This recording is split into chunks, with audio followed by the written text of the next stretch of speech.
ಮುಂದೆ ಮತ್ತೆ ಈ ತಪ್ಪಾದ್ರೆ ಪರಿಣಾಮ ತುಂಬಾ ಕ್ರೂರವಾಗಿರುತ್ತೆ ಅನ್ನೋದು ನೆನ್ಪಿಟ್ಕೋ.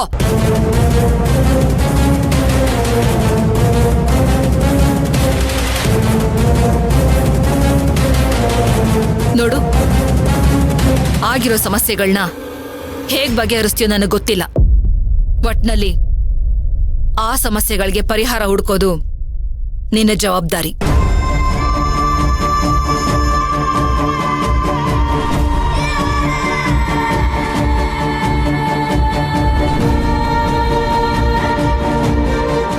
ಇನ್ಮೇಲಾದ್ರೂ ತಪ್ಪು ಮಾಡೋದಕ್ಕೂ ಮುಂಚೆ ನಾನು ಯಾರ ಮಗ, ಯಾರ ತಮ್ಮ ಅನ್ನೋದನ್ನ ನೆನಪು ಮಾಡ್ಕೊಂಡ್ರೆ ನಿನಗೆ ಒಳ್ಳೇದು.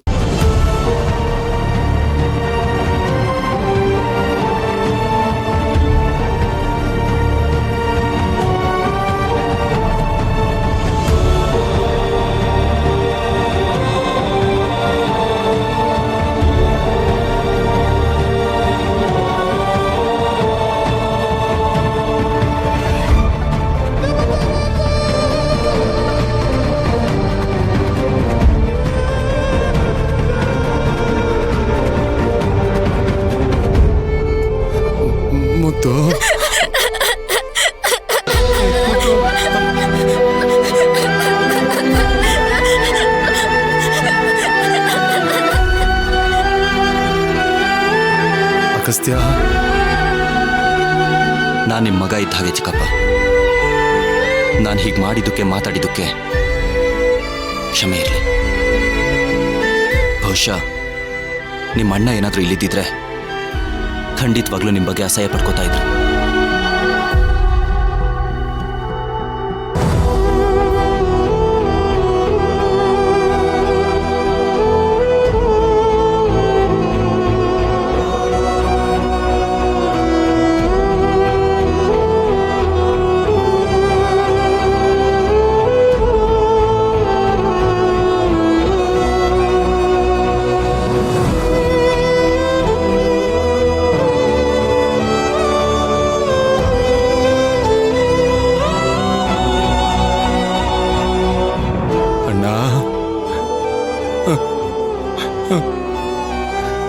ನನ್ನನ್ನು ಕ್ಷಮಿಸ್ಬಿಡು ಅಣ್ಣ, ಕ್ಷಮಿಸ್ಬಿಡು.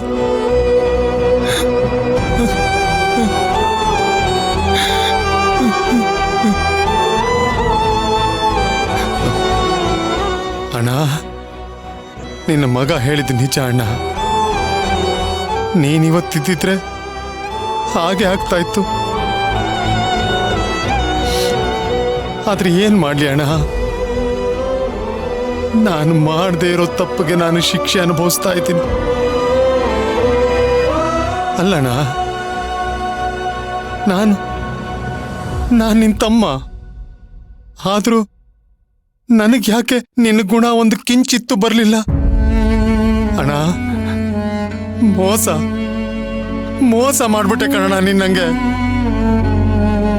ತಿದ್ದಿ ಬುದ್ಧಿ ಹೊಡೆದು ಬುದ್ಧಿ ಹೇಳೋ ಸಮಯಕ್ಕೆ ನನ್ನನ್ನು ಯಾಕೆ ಬಿಟ್ಟು ಹೋದೆ ಅಣ್ಣ? ಯಾಕೆ ಬಿಟ್ಟು ಹೋದೆ? ಇವತ್ತು ಈ ನಿನ್ನ ತಮ್ಮಂಗೆ ಅವನ ಪರವಾಗಿ ನಿಲ್ಲುವಂತ ಶಕ್ತಿ ಇಲ್ಲ. ಯಾಕೆ ಹೀಗಾಯ್ತಣ್ಣ?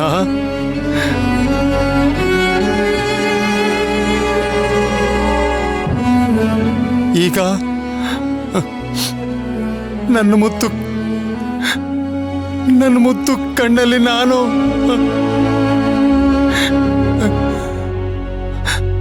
ಅಣ್ಣ, ನೀನೇ